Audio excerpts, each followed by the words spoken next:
Welcome to the Lean Out Your Business podcast, a show dedicated to helping entrepreneurs accelerate business growth and simplify success. I'm your host, Krista Grasso, and I've been working with businesses for more than 2 decades to help them lean out and optimize what's working while eliminating anything that's not adding value. So if you are ready to get more time back in your day, more profit in your business, and to do business differently, growing and scaling on your terms, let's dive into today's episode.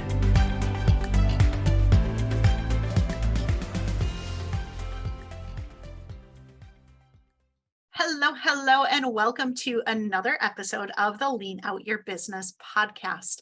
I am so excited today to introduce you to Evan Hackel. He is somebody that I met recently and had the pleasure of being on his podcast. And as we were talking, I immediately knew that I wanted to have him on so that you could meet him as well, because he has a really interesting strategy called engagement that we're going to be talking all about today. But first, I want to tell you a little bit about him, and then we're going to dive into the good stuff. So Evan, thank you for being here. I'm super excited to chat with you today. And for anyone not familiar with his work yet, Evan Hackel is an experienced business leader and author and entrepreneur and creator of the Ingaged Leadership concept and brand, which is what we're going to be diving into. He's a thought leader in the fields of leadership and success, and he was instrumental in launching over 20 businesses, and he has managed a portfolio of brands with systemized sales of $5 billion, which is pretty darn impressive. His focus is creating a culture of partnership with a common purpose in order to help employees dramatically improve their performance. So Evan, super excited you're here today and to dive into all things engagement and leadership. I am excited to be here. I'm really looking forward to engaging with your audience. Awesome. So thank you for having me. Of course. So you quite literally wrote the book on engaging leadership. So can you tell us what this is? And for listeners who are not getting what we're saying engaging, I-N instead of E-N. So can you tell us what is engaging leadership? Why is it important? And why is it something that you are so passionate about? I'm so passionate about it because I think it's really the difference between being successful and being ultra successful. So the word engage with an I, the I stands for a higher level of engagement, which I refer to as involvement. And when you involve people, you listen to people, and people are part of the process, part of the solution. I'm not talking about a democratic vote, but they are considered, their thoughts are important, they are recognized for contributing. There is a sense of ownership. And the difference between a business run by owners and a business run by people that are just following the boss. And there's a term that I love, which is beware of high-level dumb. And high-level dumb to me is when management is directing the company without really listening. And a lot of people talk about listening to the customer, research the customer, et cetera. But the employees in the organization are so powerful, so knowledgeable, they need to be listened to. Their ideas need to be heard. The vision of the company needs to be shared so that if you're an employee of the company and you work in the company, you sit back and you say to yourself, I understand where the company's going. I helped craft that vision. I was part of it. Then they have responsibility versus people in management are idiots. If they only had an idea what's going on, okay, I like my paycheck, I'll go to work, but this is nuts. And how many times do you know people that will literally sit there and say, management has no idea, totally and completely disconnected? And that's why I really focus on this higher level of engagement. Yeah, it's brilliant. I love the concept so much. And being a consultant in corporate for so many years, more than 20 years, I saw that quite often. And I'm super curious your perspective on this. But I think sometimes when somebody becomes a manager, they literally put a manager hat on instead of a leader hat on. And they think that they have to know all the answers and know all the things. And it's a sign of weakness or a sign of them not being in the right role if they're not actually the one who's setting all the direction, telling everyone exactly what to do, in making sure it's done. It can be really hard for a lot of the people that I've seen to switch into, no, I want to actually engage my team. I want to get their input. I want this collective solutioning and buy-in instead of me being the super smart person who's telling everybody everything that they need to do. Do you see that as well? Or what do you think contributes to some of that? I see it all the time. I'm going to share what contributes to it, but first I want to tell the story, because this is the reason, but not the real reason, if that makes sense. Mm-hmm. I was taking over a very large company, and I was meeting with the person that was running the company, who was demoted and now was going to be reporting to me. And we talked about a philosophy of management. And he said to me, my philosophy of management is that management has to portray confidence. And that when management asks questions, when management wants to hear what other people think, get advice, it's weakness. It means management doesn't know what's going on.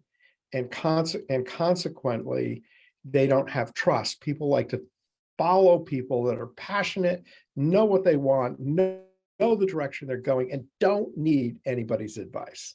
Literally, this is what person said. But I think the real reason why is because people don't have enough confidence in themselves. They're afraid of being found as a phony. They're afraid of giving their power away because somebody else contributes an idea that's better. I love it. My goal in life is to work in a company where everyone's better than me, where everyone has great ideas. And I think the strength in leadership, a form of strength, is vulnerability. Being willing to say, we can do better as a company if we all contribute. The idea does not need to be born with me. It can be born from anybody. Is incredibly powerful from a leadership position, because people follow leaders when they know that the leader understands them, cares about them, they've been heard, they've been considered. And that doesn't mean you do everything everyone says, because you can't, because you'll get contradictory advice. But when people feel they're heard, and when you're looking at a totality of plans, people can always see, oh, I contributed here, I contributed there. It's a game changer in how people work and react. Yeah, it's so true.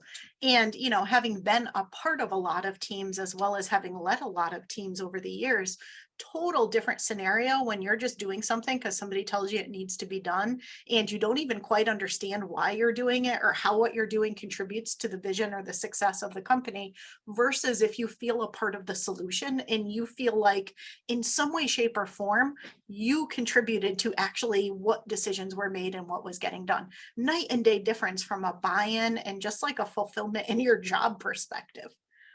Well, interestingly, you discussed that, because when I hire somebody in and I say, I'm going to evaluate you, and back in the days when I had the yearly review, which I no longer do yearly reviews, and I can discuss that, but it's a separate topic. The first question was always, in your own words, what is the vision of the company? So I don't care if people can quote it word for word, but I want to get that they get it. And the second question is, how in your role do you contribute to making that vision a reality? I want everyone to know that. So I always would set up the review forms with the idea that people should know what they're being reviewed on. So day one on the job, this is your review form. This is what you're going to be reviewed on. I just don't do it quarterly. I don't do it yearly anymore. I now do it quarterly. And I do touch bases depending on how long the person's been with me. And so touch bases could be monthly if I've worked with them for years, or it could be weekly if they're new. But I want everyone to know what is the vision of the company and what do you do. And I'm a consultant, you're a consultant. When I consult, one of the first questions I always ask people when I'm interviewing them is, what's the vision of the company? And I cannot tell you how many times that 9 out of 10 people don't know, have no idea. Then I talk to management and I go, your employees don't know. And they go, well, I haven't told them. Like, don't get this. That's craziness. Yeah, it is. And yeah, I'm shaking my head over here because I've had those same conversations with people. And sometimes even not even the vision of the company, they don't know that, but they don't even understand for their particular division or their particular role, how what they do is contributing to any sort of strategic objective or outcome. They're just kind of busy going through the motions and doing their role. And, it's really no surprise from the outside looking in why they're not performing super well. And I know you talk a lot about having that shared vision and the impact that that can have on performance. So why do you think that's important? And what do you do when you go into a company and that shared vision doesn't exist? Well, when I go into a company, shared vision doesn't exist. The first thing that you really have to do is understand why. What is the reason? Why is the company not taking this important as being important? And a lot of my role, and I'm sure for you, a lot of your role is to help management see the importance of certain key cultural changes in companies. Because without buy-in, it won't happen. And so a lot of times it's really just digesting and helping people see the vision. Part of why I wrote the books that I wrote is so that it gives somebody a roadmap. It makes it easier for me to help people see what that is. And there are many times, and part of the reason why no one shares the vision is no one knows the vision, including the CEO of the company. People are running the company day in and day out. Okay, we do this, simple. But it's not always simple. And if you want to grow, I had a pleasure when I was at CCA Global Partners. I was there for 20 years and we grew on an average 29%. So we went from very little to over $10 billion in 10 years. And it was because everyone actually knew what we were doing, why we were doing it, how they contributed. And I'll add one other thing, why it makes someone's life better. And you give me the job and I'll tell you how it makes someone's life better. And I think it's very important. At Turtle Training, we're a training company. So we help create e-learning for people to take, and we help providing technology. What we're really doing is we're helping educate the workplace. We're helping provide safety because we do a lot of safety training.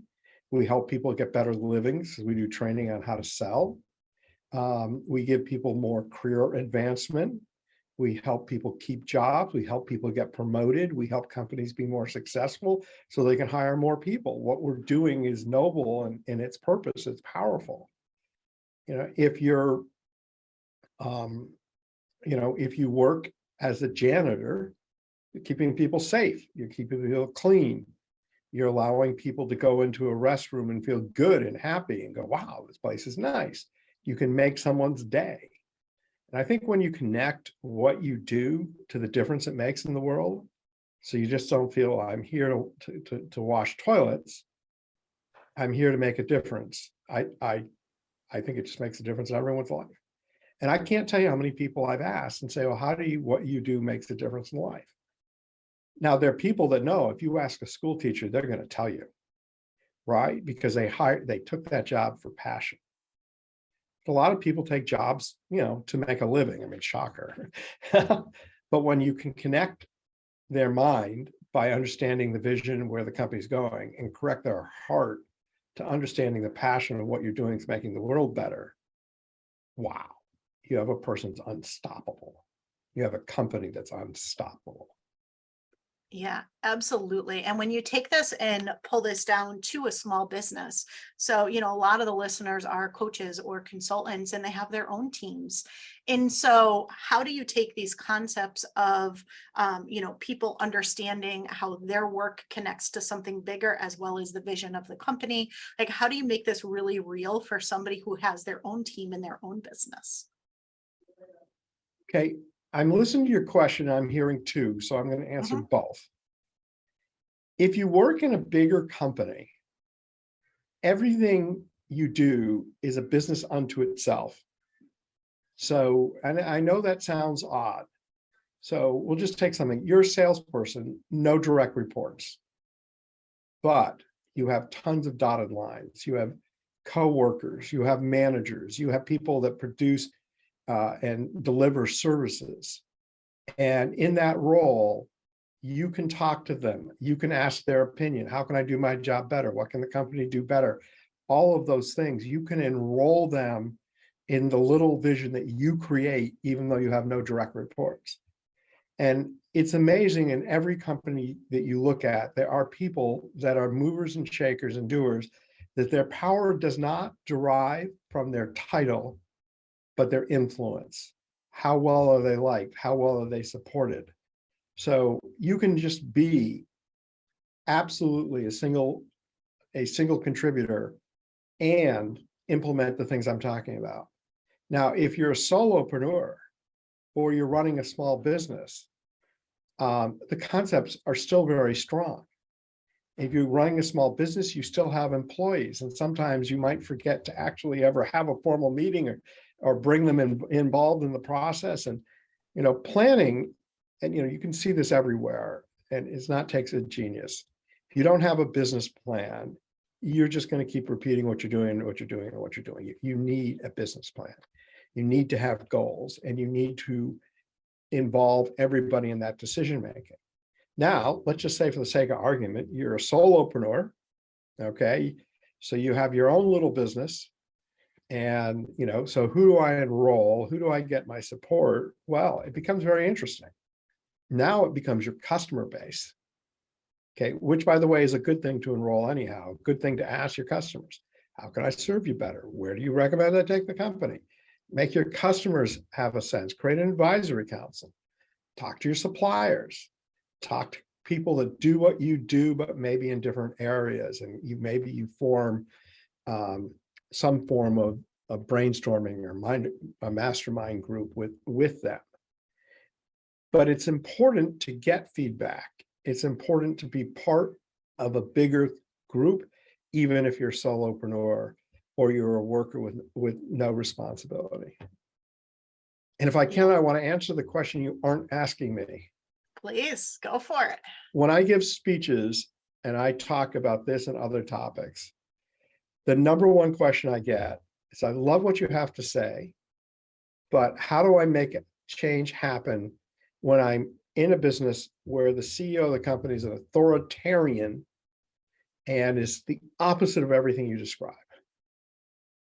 And the answer is, you mirror what you want to see happen in a company. And if you, by your actions, create a difference, other people will see that, see your mirror, they will replicate. In time, even though you're not the CEO of the company, you can change the culture of your business. Daunting task, particularly if you work with a company with hundreds of thousands of employees.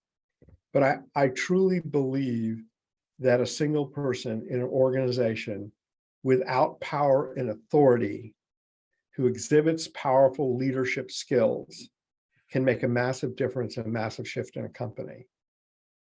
And to sit back and think it's out of your control leaves you as a victim. And that's not a good place to be. Yeah, I agree with you. And I've seen that in a lot of companies that I've been in, either as an employee or as a consultant. And I really loved what you said about the power really coming in through your ability to influence. And I think that that is key. If you take that personal responsibility and model the way and mirror, what you want to see, as you shared, like, what a powerful thing. You're taking accountability for what you can do. And hopefully the culture and the environment around you changes as people start to notice. I think that's a really, really powerful concept. I love that. Thank you. So speaking of change, we all know, right, on our business journey, change in a big sense is pretty much inevitable, but there's small changes that happen all the time, day in, day out. We constantly have changes that happen in our business. So how, as a leader, do you actually lead that change instead of always being in that place of reactivity and feeling like things aren't in your control? I love the question, because a lot of companies change too fast. without enough thought. It's sort of like they're looking for that shiny object. Move here, move there. Competitor does something. I need to immediately change. I must react. I cannot wait. And I think it's a downfall of a lot of businesses. That's not to say that companies shouldn't react to change. But what I like to do is plan when I plan change. So what I do is typically with companies that I run and manage, in October, I take the team and I do a whole process. I don't really have time to go through every detail, where every employee is involved, even those not attending the meeting, either through a survey or some other thing. And every year, that's when we vet and decide upon the changes we want to make. And we create so we have a strategic plan, which every 3 years we challenge the plan, we challenge the mission, we challenge the vision, we challenge where we're going. But every year we create a tactical plan. And we make a list of the things we want to change, what all those opportunities are, we prioritize them. We look at the people and staff that would implement them, and then we focus and narrow down to what's really important to change. But we don't change willy-nilly throughout the year. Because when you do that, it just becomes a cycle of constant change, and then you aren't accountable, it's not efficient, it drives you crazy. That's not to say that there aren't those things that happen throughout the year that don't say, oh my goodness, this is such a big change that I must do something. That does happen. But in most cases, change can be done with thought and planning and implementation. And it's important. So if you're going to have a change, you have the training to make it happen. Have you taken the time to vet the ideas throughout the organization? Have you updated the processes and procedures to implement the change? Because effective change management isn't just having the idea. And a lot of people think it is just having the idea. But you need to communicate to a lot of people. You need a process and a system to do that. And it's really powerful when companies do and make change very successfully. Yeah, absolutely. And I see something so much, especially in the entrepreneurial space, where people are just changing so rapidly that I think it's really hard for their clients or even their leads to understand what they do and who they're the go-to person for, and to really understand the customer journey and what they could get, from sticking around and working with them next, because things are just moving so quickly and changing so quickly. So I really love what you shared, because I do think with intention, you're going to always get so much, just such better results. And there's those times where you do have to react, but it's probably far less often than a lot of people think they need to. Yeah, it totally is. So tell us a little bit more about your work and what you do, and about your books. Like, just give us the lay of the land of how you work, what you do, and if you have anything exciting coming up for next. All of the above. So I have a very fun life. And I mean that sincerely. And I live what's called a portfolio life. So when I turned 50, I decided to move away. I left a big job, and I wanted to spend a lot more time contributing to others. So I wrote 2 books. One's called Engaging Leadership, and the other one is Engaging Leadership for the Younger Generations, where I really took the principles of engaging leadership and applied them to the millennials and Gen Z. I love Gen Z. I love the millennials. I think it's the best generation in the workplace in a long time, which I know most people don't agree with. So I have these books. I am a professional speaker. I have a great website, evanhackelspeaks.com, evanhackelspeaks.com. I love doing speaking. I love doing facilitation. I help companies create strategic and tactical plans, communication plans, networking, and things of that nature.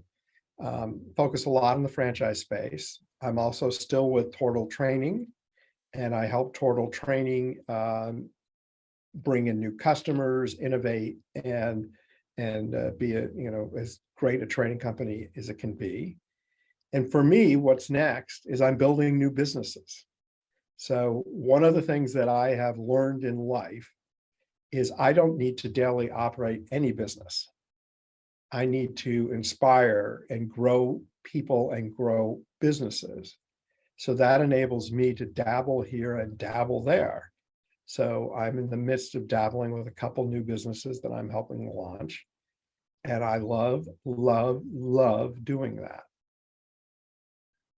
Yeah, that it is definitely on my my bucket list as well, to be doing that relatively soon, within the next 5 years. I absolutely love that.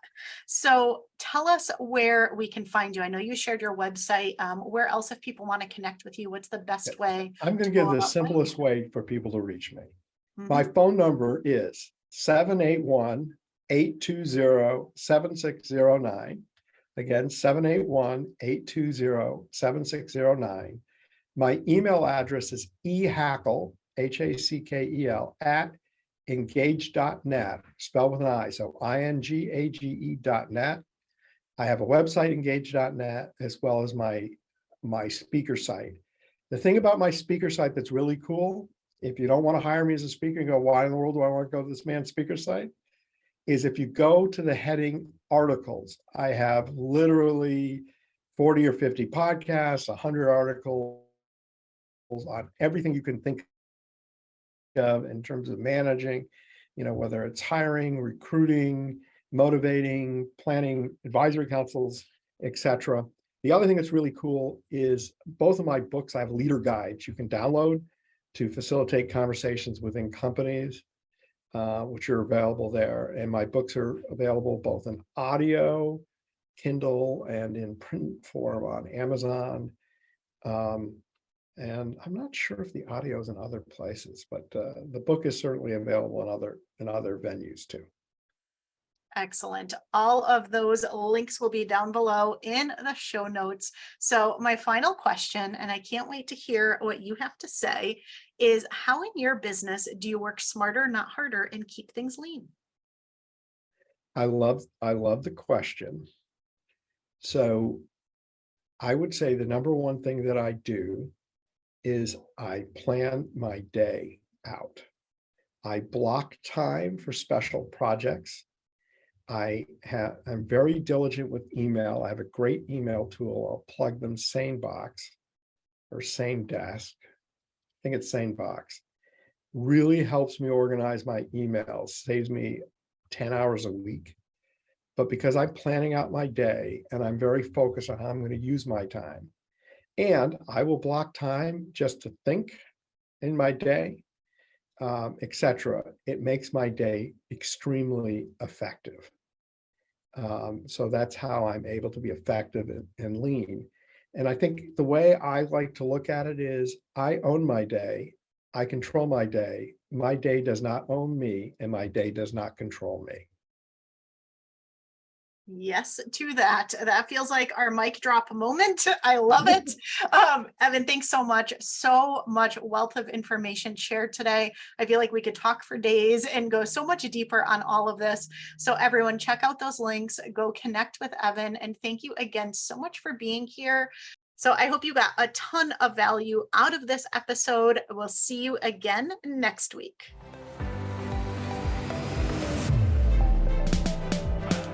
Thank you for joining me for another episode of the Lean Out Your Business podcast. I hope you got a lot of value and actionable insights from today's show, and would love if you take a moment to leave us a review.